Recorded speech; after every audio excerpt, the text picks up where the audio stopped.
Արյունը կյանքի հոսքը, որը միավորում է ողջ մարդկությանը, հոսում է մեր երակներով, կրում է կյան և բազմադարյան պատմություն, բայց արդյոք այն միշտ կարմիր է։ Գույնը կարող է լինել զարմացնող պատրանք, իսկ պատմությունը մութ և խորհրդավոր։ Այս ուսումնական տեսանյութում մենք կճամփորդենք գիտության, պատմության միջով բացահայտելու համար իրական գույները։ Մարդկային արյունից մինչև այլ արարածների տարօրինակ երանգներ։ Մենք կփորձենք գտնել պատասխանը, ինչ գույն ունի արյունը։ Պատրաստվիր մի բացահայտման, որը կփոխի քո պատկերացումները կյանքի մասին։ Կենդանական աշխարհում արյունը կարող է ունենալ տարբեր գույներ, կախված նրանում պարունակվող թթվածին կապող պիգմենտներից։ Արյան գույնը հիմնականում որոշվում է մետաղական իոններով, որոնք թթվածնի հետ փոխազդելիս փոխում են գույնը։ Կարմիր արյուն առավել տարածված է ողնաշարավոր կենդանիների մոտ։ Պարունակում է հեմոգլոբին, որը երկաթի հիմքով սպիտակուց է։ Հանդիպում է մարդկանց, կաթնասունների, թռչունների, սողունների, երկենցաղների և ձկների մոտ։ Կապույտ արյուն հանդիպում է որոշ անողնաշարավորների մոտ։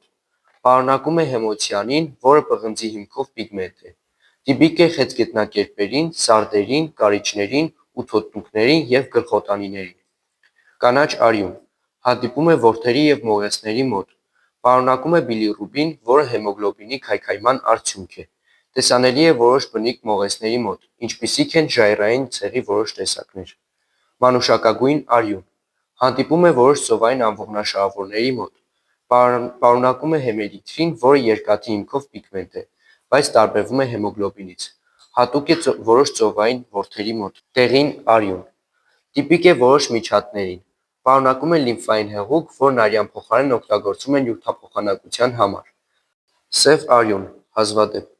կարող է հանդիպել ծայրահեղ պայմաններում ապրող որոշ օրգանիզմների մոտ։ Օրինակ, որոշ խորը ծովային որդեր, որոնք օգտագործում են սուլֆիդային միացություններ, կարող են ունենալ մուգ գույնի արյուն։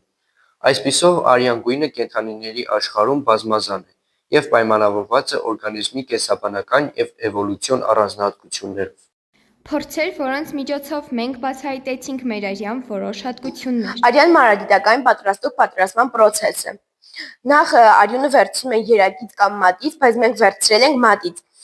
Նախ պետք է վերցնել առարկայակիր ապակին, այն մաքրել սպիրտով, իսկ հետո մաքրել մատը, արյունը կաթեցնել առարկայակիր ապակու վրա, հետո ծածկապակով տարածել այն 30-45 աստիճանի վրա, իսկ հետո կարող ենք ավելացնել գունանյութ, բայց քանի որ մենք շենք գունանյութ չենք ավելացնի, առարկայակիր ապակին դնում ենք վրան, թողնում ենք, որ չուրանա, իսկ հետո կարող ենք դնել մանրադիտակի տակ և դիտել։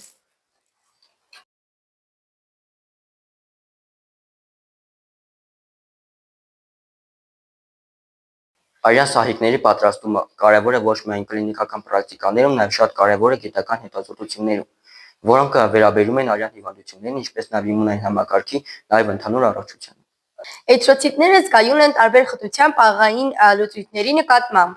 Նրանք կարող են, այսինքն էրիթրոցիտները կարող են տեղափոխվել և իրենց վիճակը փոխել տարբեր խտության պաղային լուծույթներում։ Հիմա մենք կդիտարկենք 0.9, 0.2 և 2% աղային լուծույթներում, թե ինչ է կատարվում էրիթրոցիտների հետ։ Սա 0.9% աղային լուծույթում լուծված արյուն է։ Այստեղ էրիթրոցիտները մնացել են իրենց բնականոն վիճակին, չեն քայքայվել, քանի որ արյան պլազմայի բաղադրությունը համապատասխանում է աղային խտության բաղադրությանը։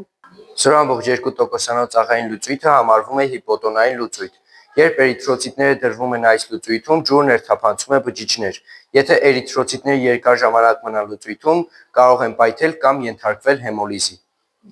Այս փորձանոթի մեջ կա 2% աղային լուծույթ։ Մենք խառնել ենք արյան հետ, համարվում է հիպերտոնային լուծույթ արյան պլազմայի նկատմամբ։ Երբ էրիթրոցիտները գտնվում են այս լուծույթի մեջ, դրանք ջրազրկվում են, ջուրը դուրս է գալիս բջիջներից։ Այսպիսով էրիթրոցիտները այս լուծույթում ջրազրկվում են և կնճռոտում։ Այսպիսով եզրակացություն, որ 0.9%-ում էրիթրոցիտների հետ ոչինչ չի կատարվում, նրանք մնում են անփոփոխ։ 0.2%-ի դեպքում դրանք քայքայվում են, իսկ 2% աղային լուծույթի մեջ էրիթրոցիտները ջրազրկվում են և կնճռոտում են։ Հնում, հատկապես Եվրոպայում, ազնվականները և բարձր դասի մարդիկ հաճախ հպարտանում են իրենց ծագումով և սոցիալական կարգավիճակով։ Նրանք իրենց արյունը համեմատում էին կապույտ արյան հետ։ ի տարբերություն սովորական մարդկանց, որոնք համարվում էին ավելի ցածր դասի։ Կապույտ արյուն տերմինը կարող է նաև կապված լինել այն բանի հետ, որ ազնվականները հաճախ ավելի բաց մաշկ ունեն, եւ նրանց արյան անոթները ավելի հեշտությամբ երևում էին հատկապես արևի լույսի տակ։ Այս երևույթը ստեղծում էր արյան երանգի մի տեսակ, կապույտ կամ մանուշակագույն տեսք։ Այս տերմինը խորհրդանշում է ազնվականության, մաքրության եւ դասակարգային տարբերությունների գաղափարները, որը հատուկ էր հին զարգացած հասարակությանը։ Իրականում արյան գույնը պայմանավորված է թթվածին տեղափոխող սպիտակուցների առկայությունից։ Մարդու եւ կաթնասունների էրիթրոցիտները արյան հոսքում ունեն երկգողավոր սկավառակների տեսք եւ կոչվում են դիսկոցիտներ։ Նման ձևի շնորհիվ ձեռք են բերում ճկունություն եւ կարողանում են անցնել տրամագծով մոտ 2 անգամ փոքր մազանոց։ Այս ճանապարհորդության ընթացքում մենք բացահայտեցինք, որ արյան գույնը կախված է քիմիական նյութերից, էվոլյուցիայից ու շրջակա միջավայրից,